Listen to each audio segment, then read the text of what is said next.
Hi guys, I hope you guys are doing well. Okay, so today I'm going to talk about the 9 mistakes to avoid with your Italian study visa application. Okay, so first of all, let me introduce myself. Hi, if you're new to my channel, hi, hello, my name is Anne and I'm based in Italy, but I'm from Ghana.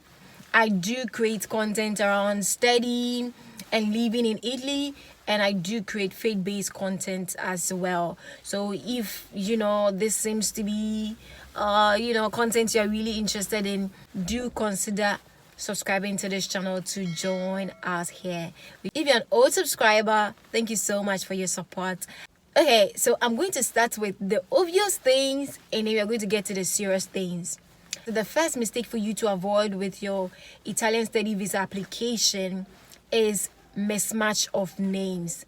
I know this is a shocker, but it do happen, like for real.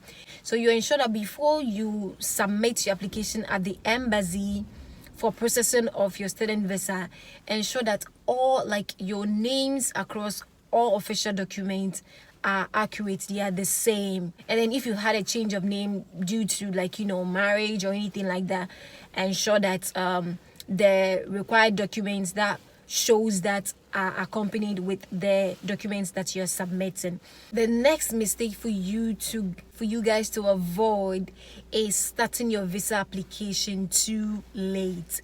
Going to study far away from your home country takes a lot. Like, it comes with a whole lot of pressure.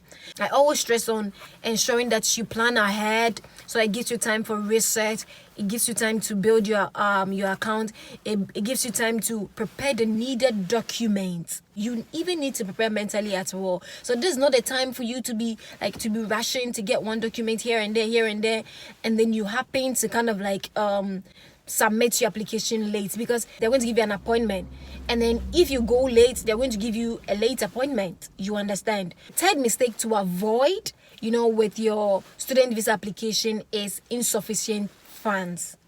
Listen, this is not rocket science. No government wants international students to come into their country and come and suffer, to come and struggle to even live, to come and struggle to feed themselves. No government want that. And because of that, if you don't seem to have financial means to support your study abroad, it's really going to be very, very difficult for you to come and study abroad. It's even going to be very difficult for you to get your student visa. The fourth mistake to avoid is having wrong or insufficient insurance. Listen, studying abroad involves a whole lot of things, okay? And you cannot be coming into a country to study for a year, 2, 3, 4, and not have any insurance of any type. You understand? I feel like insurance, like health insurance for your study abroad, is actually really not talked about a lot, especially to students coming from Africa. And that is why I am actually talking about this. Ensure that you have enough insurance coverage. When you come to Italy as a student, you can decide to register with the system here, okay, the healthcare system here. The fifth mistake for you to avoid is insufficient language skills. If you are intending to come and study a course in Italian, you need to be able to prove that you can speak Italian, and you need to have a B2 certificate to prove that, okay, according to the European framework. But then if you intend to come and study in English, then you need to be able to prove that you either were formally educated in English, English is your mother tongue, or you need to be able to prove with certificates.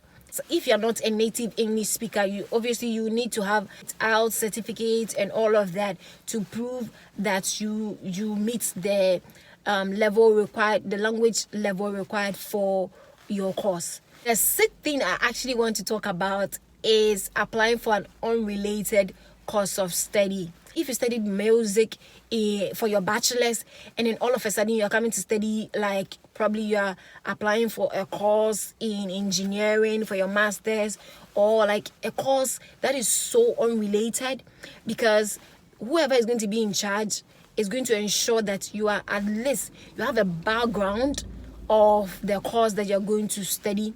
If they find out that your background is nowhere related to what you're going to study, that is going to raise some amount of doubt.